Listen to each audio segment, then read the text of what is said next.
मेधा शुरू से ही पढ़ने में होशियार और मेधावी छात्रा थी। अच्छी पढ़ाई के बाद अच्छा कॉलेज सिलेक्शन और फिर बहुत अच्छी जॉब। तूने तो मेरा नाम रोशन कर दिया मेधा। अरे लेकिन ये जो काम करने का तरीका है ना, इसे बदल ले। 18 घंटे काम करेगी तो कल को बच्चा कैसे संभालेगी? तुम्हारी तरह पागल नहीं हूँ माँ, जो बच्चे और परिवार में फंस जाऊँ। मैं तो जिंदगी खुल कर जीऊंगी। सब कहने की बात होती है बेटा, अपने बच्चे का सुख हर कोई चाहता है। वक्त बीतता है और मेधा की शादी हो जाती है। शादी के कुछ सालों में ही मेधा एक सुंदर से बेटे की माँ बन जाती है। अरे यार, मेरी मैटरनिटी लीव खत्म हो रही है, क्या करे? माँ भी नहीं आ सकती, कैसे मैनेज करूँ? ऐसा करते हैं, इसके लिए एक केयर टेकर रख लेते हैं, वो देखा करेगी इसे। मेधा को पति की बात जंच जाती है और वो केयर टेकर की तलाश शुरू कर देती है। एक दिन उन लोगों के घर एक महिला आती है जो दिखने में पढ़ी लिखी लगती है। जी, क्या काम है आपको? मैम, मेरा नाम स्नेहा है। आपका एड देखा केयर टेकर का, क्या मैं आपके यहाँ काम कर सकती हूँ?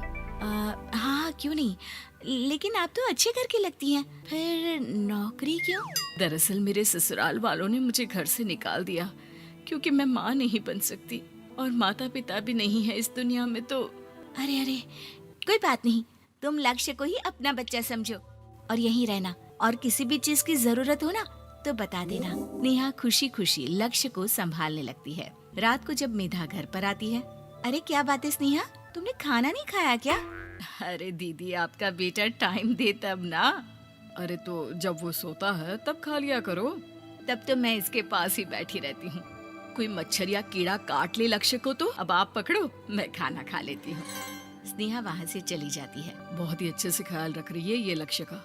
मेधा, इतना तो शायद तुम भी ध्यान नहीं देती। मेधा को पति की बात बुरी तो लगती है, लेकिन कुछ नहीं कहती। धीरे धीरे स्नेहा मेधा और उसके पति के साथ बाहर भी जाने लगी। सुनो, स्नेहा को भी बाजार ले चलते हैं, वो क्या है ना, लक्ष्य को देख लेगी जब तक मैं शॉपिंग कर लूंगी।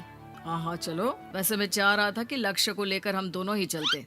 क्या यार, तुम तो फ्री में इमोशनल हो जाते हो, कितना देख लेंगे हम दोनों मिलकर, ले चलो उसे। कार से निकलकर मेधा और लक्ष्य रोड क्रॉस कर रहे थे कि सामने से कार आ जाती है। मेधा का ध्यान नहीं होता, लेकिन स्नेहा तुरंत लक्ष्य को मेधा से छीन लेती है। मेधा गिर जाती है और कार मेधा को छूकर निकलती है, जिससे मेधा को खून आ जाता है। पति मेधा को हाथ देकर उठाता है। स्नेहा लक्ष्य को लेकर गले लगाई रहती है। थैंक्स स्नेहा, मैंने तो ध्यान ही नहीं दिया था कि कार आ रही है। स्नेहा का गुस्सा मालकिन पर टूट पड़ता है। अरे कैसी माँ है आप, अगर आज कुछ लक्ष्य को हो जाता तो मैं आपको कभी माफ नहीं करती। छोटा सा बच्चा है, उसे चोट लगती है तो पता है कितनी तकलीफ होती है। पति भी स्नेहा को देखने लगता है कि उसे क्या हो गया।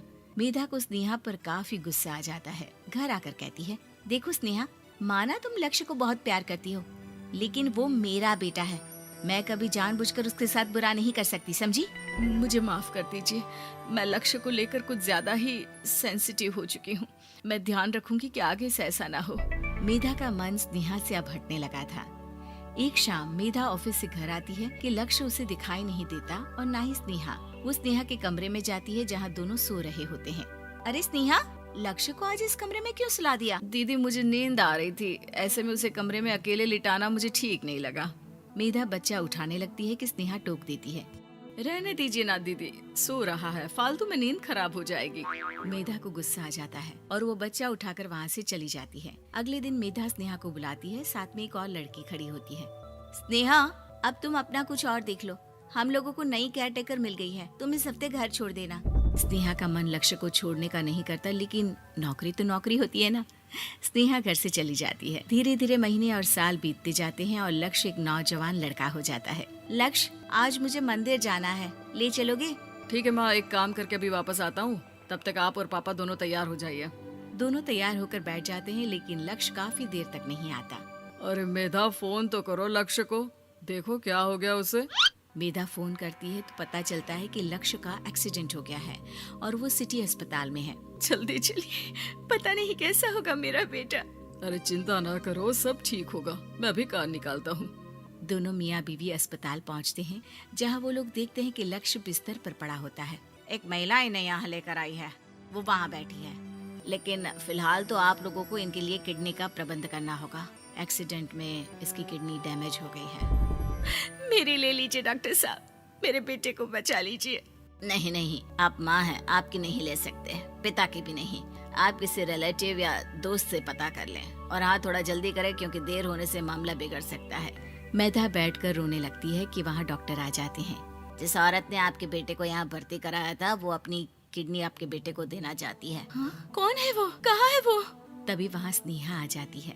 स्नेहा तुम? मैं लक्ष्य को पहचान नहीं पाई थी, लेकिन आप लोगों को देखकर समझ गई कि ये लक्ष्य है, इसलिए वापस आ गई। मैं अपनी किडनी आपके बेटे को देना चाहती हूँ। मेरी अपनी तो कोई औलाद नहीं, लेकिन लक्ष्य में मैंने हमेशा अपना बच्चा देखा। तुम धन्य हो स्नेहा, जो इतने साल में भी लक्ष्य को भूल नहीं पाई। सही मामले में तो वो तुम्हारा ही बच्चा होगा, क्योंकि जन्म भले ही मैंने दिया हो, लेकिन आज तुम उसकी जिंदगी बचा रही हो।